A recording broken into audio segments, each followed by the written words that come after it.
নমস্কার, আমি নিশা। তোমরা দেখছো মাইসেলফ নিশা ব্লগের নতুন একটি ভিডিও।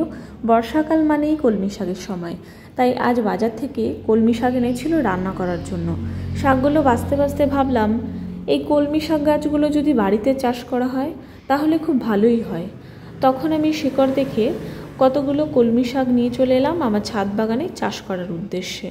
দেখো, এই কলমি শাকের গায়ে কিন্তু অনেক ছোট ছোট শিকড় আছে। আগে পরে কখনো আমি কলমি শাক চাষ করিনি, আর ভাবছিলাম যে এটা আদৌ মাটিতে হবে কিনা। তারপরে মনে পড়লো না, এটা মাটিতেও কিন্তু খুব ভালো হয়। কলমি শাকটা কোথায় বসাবো সেই নিয়ে একটু চিন্তা করছিলাম। ছাদে গিয়ে দেখি বড় একটা ক্যারেট ফাঁকা আছে, এখানে একটা উচ্ছে গাছ বসানো ছিল।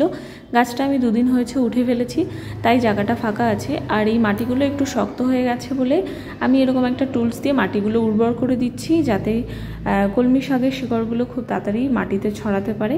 আর এতে গাছের গ্রোথ খুব ভালো হয়। যে কোনো এরকম টাইপের নরম গাছ লাগানোর সময় তোমরা কিন্তু মাটিগুলো উর্বর করে নিও।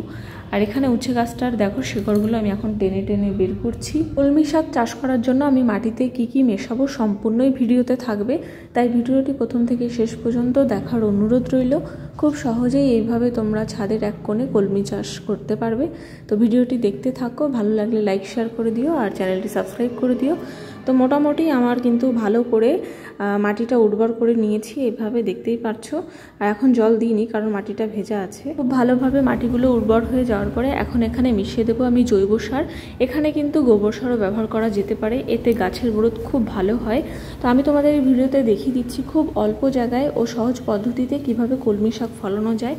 আর এইভাবেই কিন্তু তোমাদের ছাদ বাগানে তোমরা সুন্দর করে কলমি শাক চাষ করতে পারো। একটা জিনিস খেয়াল রাখতে হবে, সেটা হলো কলমি শাকের টবটা এমন জায়গায় রাখতে হবে যেখানে দিনের বেলায় 4 থেকে 5 ঘন্টা সূর্যের আলো পায়। আর যেহেতু এই শাকটা জলজ শাক, জলে ভালো হয়, আমরা যেহেতু মাটিতে বসাচ্ছি তাই মাটিটা যেন সবসময় ভেজা রাখতে হবে, এটুকু একটু খেয়াল রাখতে হবে। তাহলেই তোমার গাছের গ্রোথ খুব ভালো হবে আর শাকগুলো কিন্তু সবসময় সবুজ থাকবে। কলমি শাকগুলো এগুলো এখন মাটিতে বসিয়ে দেবো। মাটিগুলো খুব ভালো উর্বর হয়েছে, তাই বসাতে কিন্তু খুবই সুবিধা হবে। এইভাবে একটু মাটিগুলো সরিয়ে বেশ গোড়াটা একটু চেপে চেপে মাটি দিয়ে এরকম করে আমি বসিয়ে দিচ্ছি। কিছুদিন পরে আমি তোমাদের এই কলমি শাকের আপডেট দেব। তো এই টবটাতেই আমি সব কটা গাছ সুন্দর করে বসিয়ে দেবো। আমি অনেককে দেখেছি ঝুড়ির মধ্যে বসাতে, ঝুড়ি, ছোট ঝুড়ি, তোমরা কিন্তু ঝুড়ির মধ্যেও বসাতে পারো। একটু বড় জায়গা হলে ভালো হয়, তার কারণ একবার তোমাদের রান্না কিন্তু হয়ে যাবে একটু বেশি জায়গায় বসালে। আর পুরোটা কিন্তু গোড়া তুলে তুলে এটাকে কাটা যাবে না, কাঁচি দিয়ে গাছটাকে উপর দিয়ে কেটে নিতে হবে, গোড়াটা যেন মাটিতে থাকে, তাহলে ওখান দিয়ে আবার ডালপালা ছাড়বে। তো দেখো, এরকম করে আমি লাইন দিয়ে সুন্দর করে চেপে চেপে গাছগুলোকে কিন্তু বসিয়ে দিচ্ছি। আর আশা করি গাছগুলো বেঁচে যাবে। আমরা প্রত্যেকেই জানি কলমি শাকে অনেক গুণ, তাই আমাদের প্রত্যেকের ছাদে এই শাকটা কিন্তু রাখা অবশ্যই উচিত। এই গাছ কিন্তু খুব অল্প যত্নেই বাঁচে, তাই একবার লাগিয়ে দিলে ওখান থেকেই প্রচুর গাছ হয়ে যাবে। আর মাঝে মধ্যে তোমরা কিন্তু জৈব সার জলেগুলো এর মধ্যে দিয়ে দিতে পারো, এতে সবুজ থাকবে শাকগুলো। জায়গাটা একটু বেশি হওয়ার কারণে গাছগুলো বসাতে আমার একটু সুবিধা হচ্ছে। আমি বেশ অনেকগুলো গাছই বসানো হয়ে গেছে এতক্ষণে, আর কয়েকটা বাকি। অনেকটা ডিপ ডিপ করে মাটিতে বসিয়ে দিচ্ছি।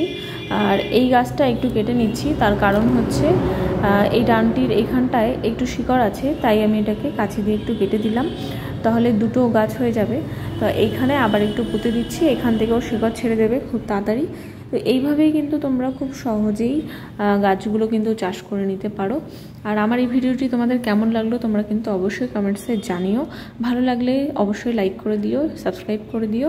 এই বর্ষাকালে কিন্তু তোমরা যে কোনো গাছের ডাল থেকে খুব সহজেই চারা তৈরি করে নিতে পারো, কারণ এই ওয়েদারে যে কোনো গাছ বেঁচে যায়। জলের একটা আলাদাই পাওয়ার আছে, যেই কারণে গাছগুলো সতেজও থাকে। আর যে কোনো গাছের ডাল থেকে খুব সহজেই ডালগুলো বেঁচেও যায়। তো আমার গাছগুলো বসানো হয়ে গেছে, তোমাদের একটু ভালো করে দেখাই।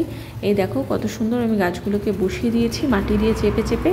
তো এইভাবেই কিন্তু তোমরা খুব সহজেই কলমি শাকগুলো ঝুড়িতে বা এরকম ক্যারেটে বসিয়ে নিতে পারো, খুব সহজেই গাছগুলো বেঁচে যাবে।